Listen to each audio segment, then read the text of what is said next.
Uh, 27, bro.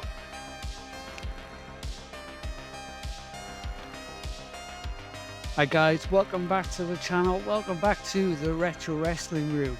We have Detroit's finest on the show here today. We have the Dream Killer, Big Money, the Midwest best kept secret, Isaiah Broner on the show today. How's it going, Isaiah?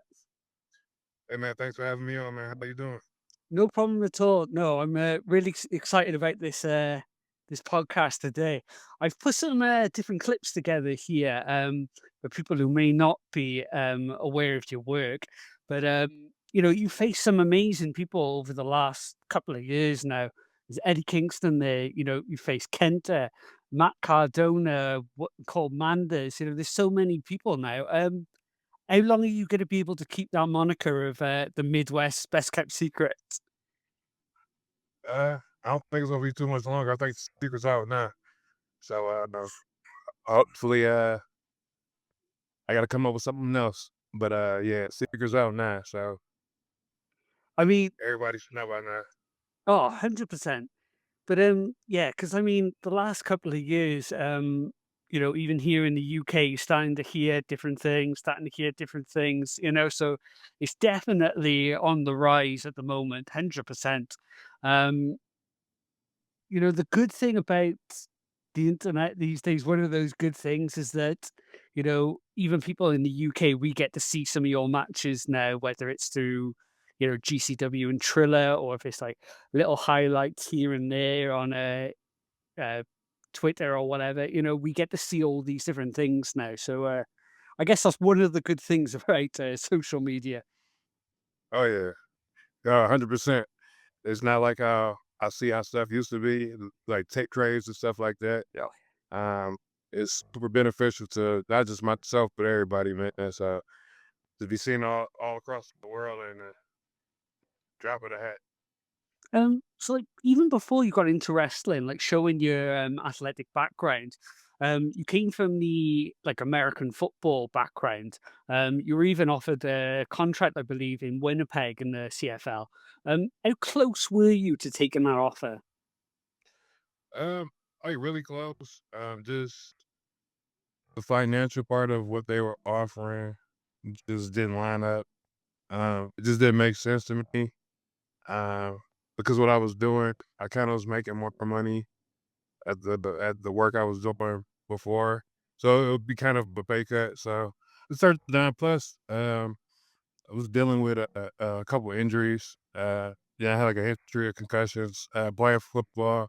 So I was like, just think that was just the universe telling me, it's time to figure something else out. So, but I was close. If the finances was a little bit better, I probably would have stuck it out. You mentioned the concussions, and it's obviously such a bigger thing these days, especially in football and in wrestling. We've had people like Chris Nowinski, doing all this research into it with things like CTE and things. Um, what kind of like things did you get once you had some of these concussions? Because I've suffered a bad concussion before, and light sensitivity. There was a constant vertigo and things like that. We really suffering with things like that at the time when you had these concussions. It was just more so migraines and headaches. That pretty was it. I think one, like the first one, like it was like light sensitivity, but like the couple I had afterwards, it was just like headaches, migraines. So with me playing like defensive line or linebacker, it was a constant collision, and yeah, so it's weird to say like you get used to it, but I was able to diagnose it, but luckily since I stepped away from football and I've been wrestling, I haven't had one, but which is knock on wood, so that's always a great thing. But yeah, I've got lucky with the ones I did have. Besides football, from watching different interviews and podcasts you've been on, I know that you're a big hip hop head. Oh Um, yeah. being from being from Detroit, it's got such a rich history. Hip hop artists. We've got like Danny Brown, Eminem, and all the D12 lot. I've heard you talking about Trick. There's Royce the 5'9". There's so many of these different hip hop artists. Um, if you were to have like this big, massive WrestleMania entrance or All In entrance, which one of these rap artists do you think you would want playing you down to the ring? Man, that's a hard one. Either this is a Detroit artist named Stretch Money. Mm, Uh, Real cool dude. Like I've been blessed to like get to know. So it's like a good guy of mine. Either Stretch Money, Royce, or him, or maybe Big Shine. mm, One of those four. So yeah, got a lot of respect for Royce. Royce, big fan of Big Shine. So mm. one of those four you can't lose. Yeah, yeah. I mean, you got one of those playing you to the ring. It's guaranteed Right. win. Oh yeah, yeah. So it's a win-win either way. You started training at House of Truth, and you Yeah. started on the Michigan indie scene. One of the places that you frequently performed for was XICW.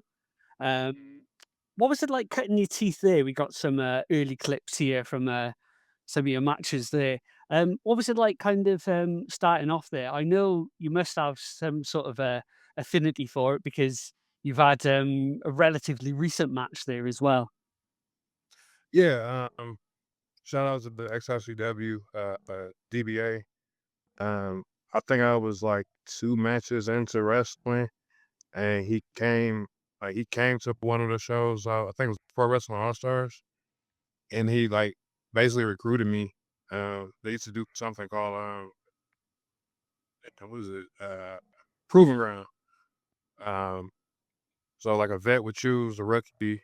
Um, the year that they brought me in, it was like a trios edition. Uh, um, so it was me, DBA came and got me, and, Marcus Everbrett. So it was like a tournament style. But yeah, man, he was like one of the first people like to really, really, really believe in me. And that meant a lot.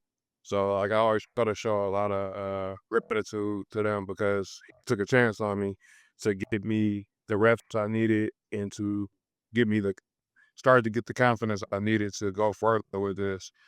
So anytime that he'll send me dates, and if I'm not booked on the date, I'll make sure to fill that date with a beverage because I wanna keep that level of loyalty to him, and XFCW. So that'll always be a home for me.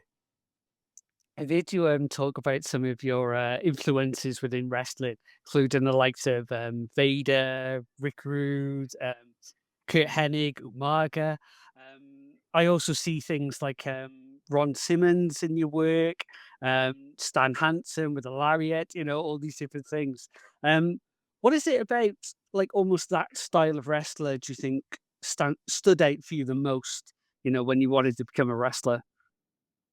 Um, the physicality, it looked real, not to knock on anything that's going on now, but, like, looking at the scene now, it's not too much of that going on. Like, it's few and far between, so right now, I put more emphasis on it now because I'm almost, 300 pounds, so while I can do flips and I can do all that, like, anything a cruiserweight could do or somebody smaller than me could do, I'm not gonna do that, like, so what sets me apart is the physicality. So, like, you see myself, you see one called Manders, see other Jake something, other heavyweights is out here, Hammerstone, Josh Bishop, like, we're all physical, and that's what sets us apart, and that's not a lot there's not a lot of us out here that does that, so, seeing Stanson or seeing clips of Vader, Scott Steiner, early Steiner brothers, Doom, um, all these guys that set them apart because it was completely different, completely believable that they would go out there and mess somebody up at the drop of a dime. I think, hearing you talk about all these different people, that early 90s style, especially like the WCW style in like the early 90s, really resonated with you. But a match that I know that you've studied quite a lot and it's one of your favorite matches is the Kurt Hennig Bret Hart match. And I had to bring up this match because this is actually the first show that I actually recorded off TV as a kid. It was the first VHS I had, and we had a six man in the original match in the opening match, and then this match second, and I was hooked. No, as soon as I seen this match, what is it about this match that you find so special, and you can still see new things in every time you watch it? This is the storytelling. This is story that they told, I should say. They had like really good chemistry. Anytime I saw them work together, they had real good chemistry. Um, I want to say was it King of the Ring 94 or 90, 94 and 95. They met in the second round. And they second was the second, yeah, the second round matchup. And they had a amazing match. This one stood out. I just love the story that they told, the chemistry that they showed.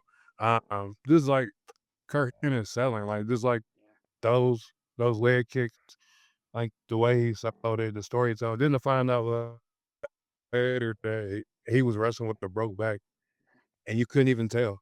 Uh, this is an amazing match. I just always love the like matches like that that told stories. Ring technicians, ring generals. It was always dope to me. I love that match. Yeah, it's always been one of my favorites. I mean, it was my favorite for years and years when I was a kid, but even now, it's just unbelievable match. It's weird to think like that he had such a bad injury at the time because I don't think unless you knew about that injury, I don't think it would have stood out to you. Um, 'Cause yeah, there's no. I guess when you look back now, you can kind of see that he is like almost arched backwards, because of the back, but at the time, there was just no way of knowing. Um, Somebody who, spotted you very early, and when I mean early, it was before you even, started wrestling, and that was, Billy Gunn, who, got in touch with you to, try out wrestling. What do you think that he actually saw in you at that time? Why did he see so much promise there, like, even before the wrestling actually started? Um, um, I think just me being an athlete, because it was just it was it's like a training video, and it wasn't even for wrestling. It was a training video that I had out. Like I was hoping to get like an invite to like an NFL, like a training camp or a mini camp or something, Right. and he just happened to see it, and he just said, "Okay, have you thought about wrestling? Um, looking to getting into a school. I'll try to get you. I'll try to get you a tryout with WWE." So asked around him. It was going through the process of getting trained. He just so happened to get released for WWE, but he kept his word, and he gave my information to I think Gerald Labrisco at the time. And they wound up getting me a tryout.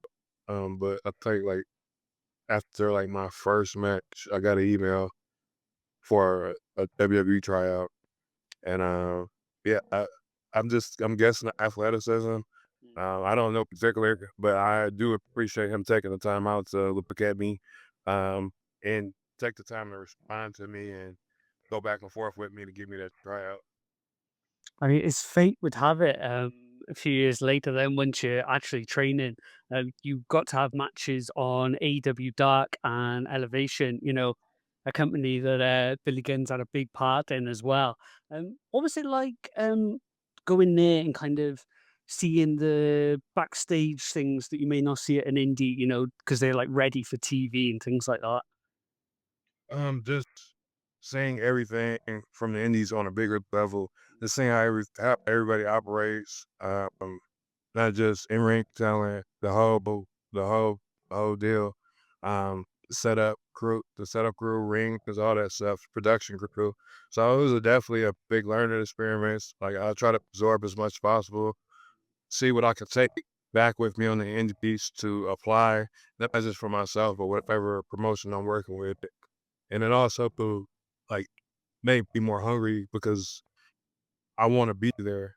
Uh, Even if it's not at AEW, at some company on TV, like that's the goal for me. So being there definitely lights a fire under me to go a little bit harder, do learn more, do hard, go harder, and do more to get so I'll be able to get that contract and be there.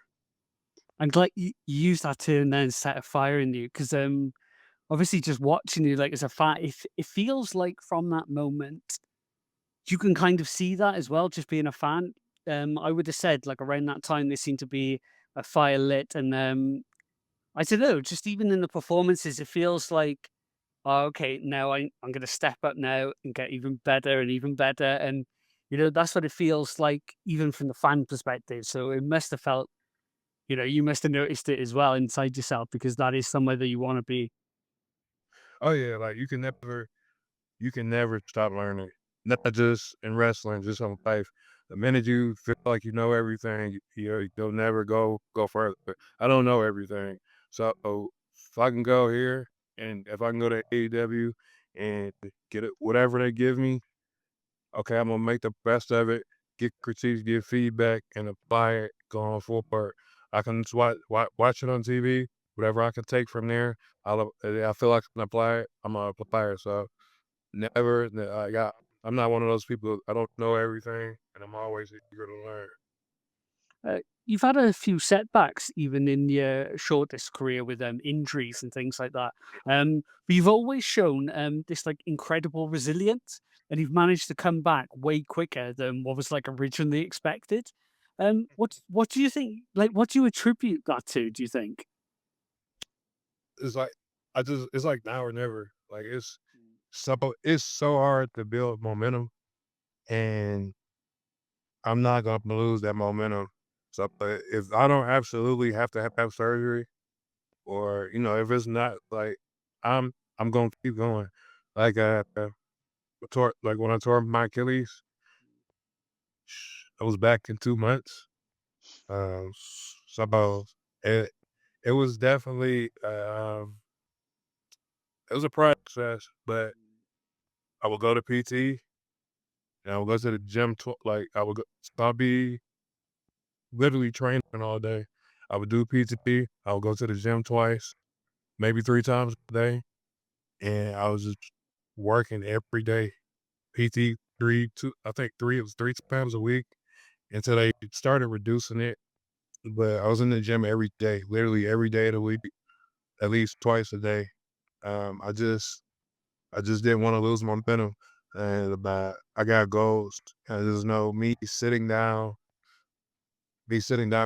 for months, and for that injury, it would have been a year. I can't afford to lose a year. I got tore this pec right here. I tore this. I tore that pec January 31st. It's a Wednesday, and I was in the ring Saturday. Nobody knew. I just put KT tape on it, and I keep going. Like, I just learned how to work around stuff, and, yeah, man, just I refuse to lose momentum. I refuse to have a setback. Do you think from any of those injuries that, looking back now, maybe you did return a little bit too quickly? Uh, No. if I That is uh, crazy. It just well, seems crazy, sir. right now, thinking like, nah. But had I like if I would have retore my Achilles or something, or if I would have like tore it completely, I'll be like, yeah, maybe I should have sat down. But I got lucky.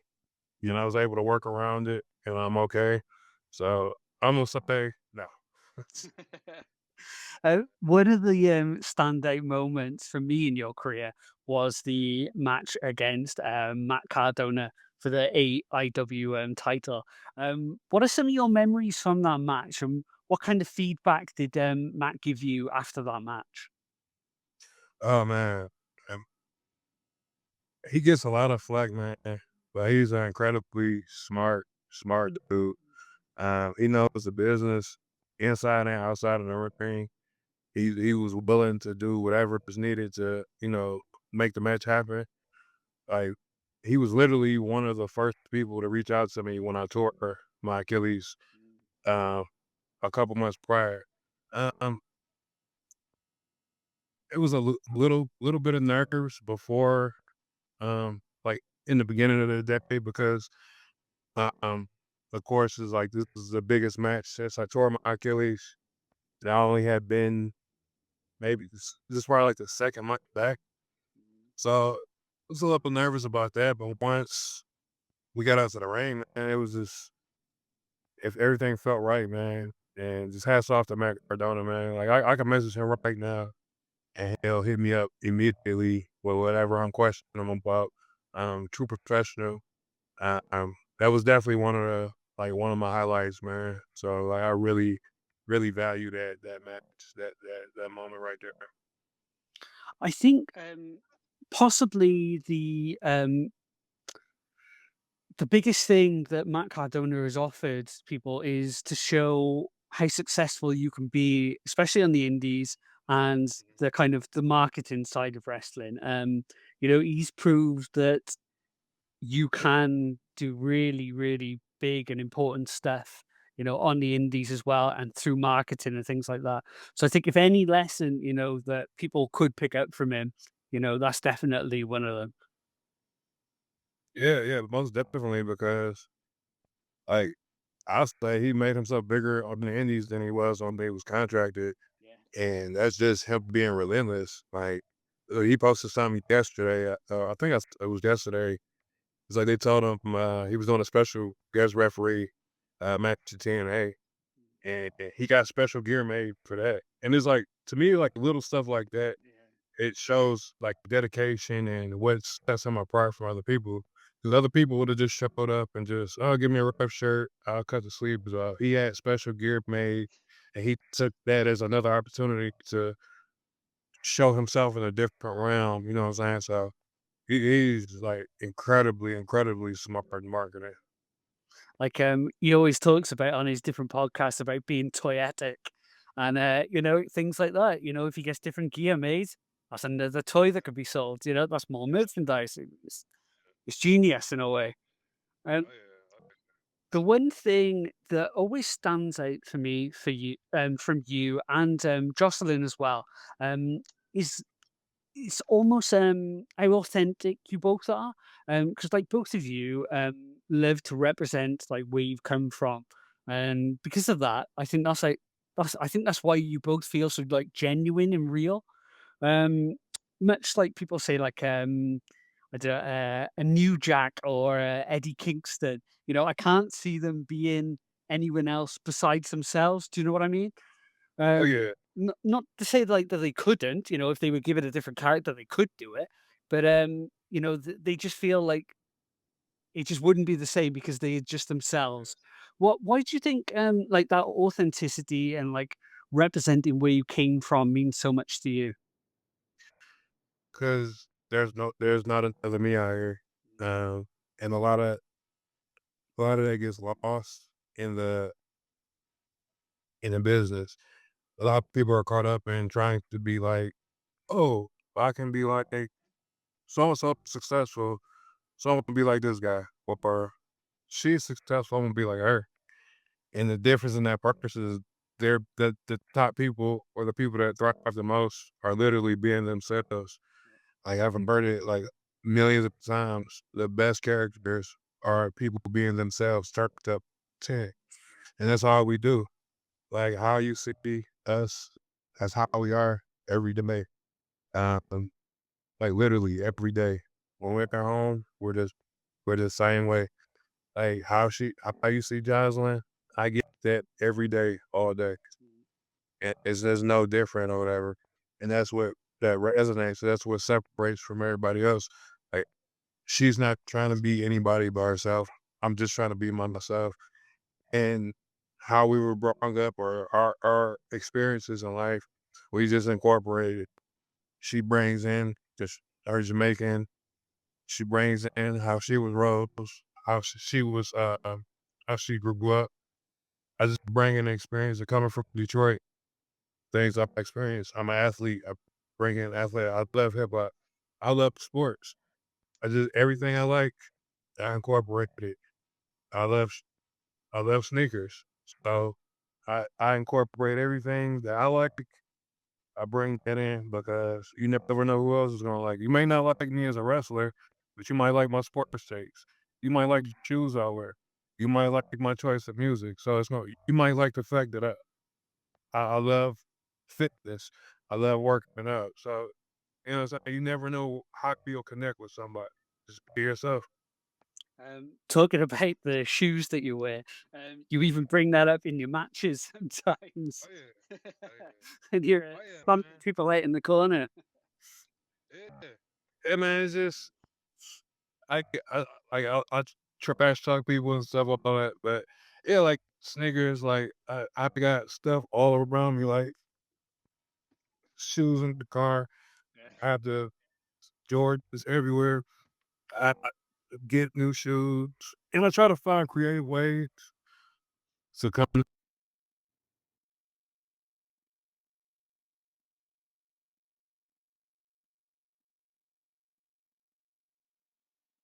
Oh, sounds dropped out Yeah, there. Oh, yeah, yeah, it's still there. good. Yeah. Yeah, I have to find creative ways to buy new shoes to present it to Jocelyn, so she's okay with it. So, but what we say, hey, you want to get some new gear, or you want to get something? Oh yeah, I'm gonna buy these shoes or whatever. So yeah, it's gotta go creative with it. Let's go here. Oh yeah, they got these shoes. All right, let me grab a pair. Like I didn't know. That's it. Mm. You gotta sell it sometimes, otherwise it don't Oh happen. yeah, oh yeah, oh yeah. Um, This is a whole room full of sneakers, and she just walks past it. So it's, uh, that when you got somebody who will accept your collections, that's when you know you got a good one. oh yeah, oh yeah, oh yeah. I appreciate it. I appreciate it. Somewhere that you've started to make a name for yourself as well is GCW, and it's quickly becoming one of the biggest indies, not just in America, in the world. People talk about it all over these days. Um, what are some of your favorite memories from wrestling in GCW so far? Uh, of course, like the most recent one I have, me and Sam. Um, like I love working with Sam, man. He's a good young dude. Um, good chemistry. We had a four-way in Columbus. Me, Bishop, one called Manders, and Braden Toon. Um, it's like every time I go there, man, it's like it gets better and better. So I'll be at JCW Thursday in a tag match against Price and Jordan Oliver. So it is as many days as I can get. I love it, man. Like it's nothing like performing on a big stage. And GCW is a huge, huge stage, man. And I love it, man. So dope, man. It's one of those that it just seemed to catch fire, and it's just getting bigger and bigger all the time. And I'm guessing one of those shows, if they keep doing the annual Hammerstein shows, that's going to be a goal in the future. I would have thought. Oh yeah, just give me the date and I'm there. Yeah, Um, that's definitely a goal. Yeah, I haven't been to Hammerstein, so give me the date and I'm there. I know, I've heard you talking about the G1 as well. That's something that you desperately want to do. Um, I asked Jocelyn the same question, because she wants to go to Japan as well, and I think both of you would do especially well over there. Um, would you prefer to do like when you see people do like these short, like couple of months or a few weeks tours, or would you like to do like like a year stint over there? I would be open to both. I think maybe start off with a couple weeks or a couple months to get a grasp of, what to expect and to, I guess, get a routine or whatever down. But yeah, I would definitely be open to a year or two, there. Um, I definitely would be open to that. Um, New Japan has always been a goal for me. Um, just just off of the legacy and everything that they've established for themselves. So yeah, like hopefully that opportunity comes. I definitely would love to take advantage of that opportunity. Um, with GCW, they do these the blood sports shows. Um, is that something that you think you would like to do as well down the line? being on Oh, what yeah. Bloodsport? I've talked to Josh, about it. Mm. I've talked to Brett about it. It's just we I guess just waiting on the perfect time for it because I've inquired about it. I know they got one coming up during SummerSlam weekend, so we'll see. I'm always open to it. I would definitely let it be in there. So hopefully I'm gonna speak into existence. I'll make my debut this SummerSlam at this SummerSlam weekend. Oh, that'd be amazing. Last question now before I let you go. Now I brought this up with Jocelyn as well. You are currently 2-0 against Jocelyn, right, in singles Oh, matches, yeah. and Oh, yeah. I know that she desperately wants to get a score on the board. Do you think you'd be willing to give her another opportunity to maybe bring it back to 2-1? I'll give it an opportunity, but, it'll be 3-0. So it's just so technically, it is 3-0 because beating in a tag match at JCW, so singles, it'll be the same, so I we just we'll find somewhere to make it happen, but the results gonna be the same, she know that. There you go. Isaiah, thank you so much for coming on the show today. Is there anything you want to plug? Anything you got coming up that you're excited to share with people? Just thank you for having me on the platform, really appreciate that. Anytime I get an opportunity to be on anybody's platform, just wanna say thank you first. Um, I'll, uh, be at JCW the 12th of J was it the 12th, Thursday? The 12th in New Jersey. Me and O'Shea Edwards against the GCW Tag Champions, Alec Price and Jordan Oliver. I'll be at IWR in Michigan on the 19th and at AIW in Akron on the 21st, Absolution, July 18th. Um, some other days, there's a lot going on, son. But yeah, just follow me on social media, Isaiah Broner. Just keep up with me. This is days. Those are the ones I can remember right now. But yeah, New Japan, any promotion in Japan that want to bring me and Jocelyn in, hey, we open for business. Bloodsport, holla at me. Thank you again, man. Stay on the line. We'll do a proper goodbye off camera as well as we wrap this show up here. Guys, another amazing interview today. I mean, we mentioned it at the start of this program, but the moniker, the Midwest best kept secret, is gonna have to go soon because people are just talking about this man so much recently. The recent shows on GCW, getting that platform to just throw that name out even more now. It's just getting out there so much these days, and it's definitely somebody that you're gonna have to keep an eye on because I got a feeling towards the end of this year we're gonna see some very, very special things from Isaiah as well. Guys, as always, thank you so much for checking out the channel. Thank you so much for checking out the interview. Please leave a like and subscribe. We will throw all of Isaiah's tags down in the comment section as well. So you can get in touch with him and keep up to date with everything that's going on. But as always, guys, peace, look after each other, and we'll see you guys soon. Bye, guys.